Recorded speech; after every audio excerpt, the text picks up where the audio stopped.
வணக்கம். உங்கள் எல்லாருக்கும் இனிய தைப்பொங்கல் நல்வாழ்த்துக்கள்.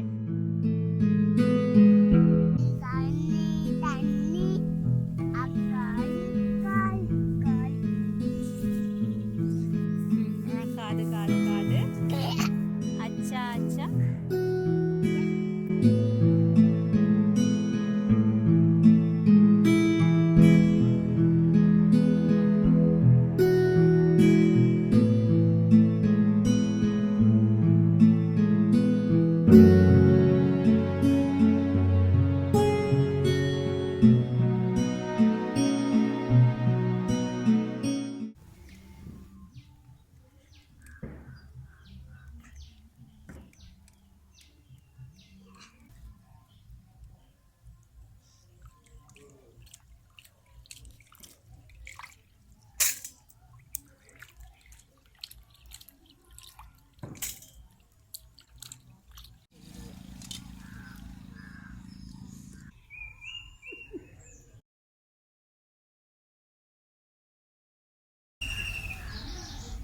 நல்லா இருந்தது.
நீங்கள் இவ்வளவு நேரமும் பார்த்தது எங்களுடைய தைப்பொங்கல் ஊர்ல பொங்குற மாதிரி.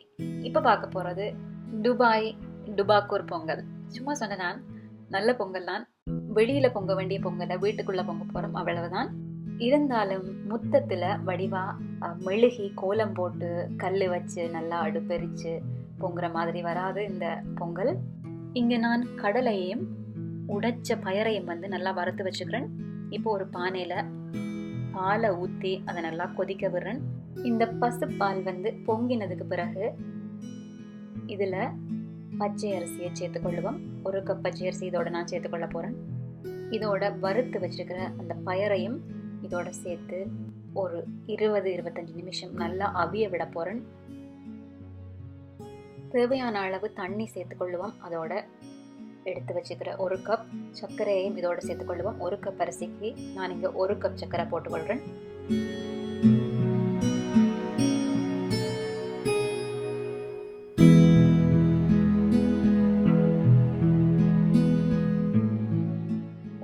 25 நிமிஷம் 30 நிமிஷம் வந்து இது நல்லா அவியட்டும். நல்லா அவிஞ்சு கொண்டு வரையக்குள்ள ஒரு 3/4 பதத்துக்கு அவிஞ்சதுக்கு பிறகு இதோட கொஞ்சம் கடலை, கேஷ்யூ நட்ஸ், ப்ளம்ஸ் அதாவது ரைசின்ஸ் எல்லாத்தையும் சேர்த்து நல்லா கிண்டி விடுவோம். அதோட நல்ல திக்கான 1 கப் தேங்காய் பால் இதோட சேர்த்துக்கொள்ளுவோம். எல்லாத்தையும் நல்லா சேர்த்து கிளறி விட்டுட்டு இப்போ ஏலக்காய் கொஞ்சம் போட்டுக்கொள்ளுவோம். அதோட டேட்ஸ் இருந்தால் டேட்ஸ் நல்ல டேஸ்ட்டாக இருக்கும். டேஸ்ட்டை வந்து என்ஹான்ஸ் பண்ணும் டேட்ஸ். ஸோ பேரிச்சம்பழம் இருந்தால் பேரிச்சம்பழத்தில் ஒரு 4-5 இதோட சேர்த்துக்கொள்ளலாம். மீண்டும் இனிய தைப்பொங்கல் நல்வாழ்த்துக்கள் உங்கள் எல்லாருக்கும். நன்றி.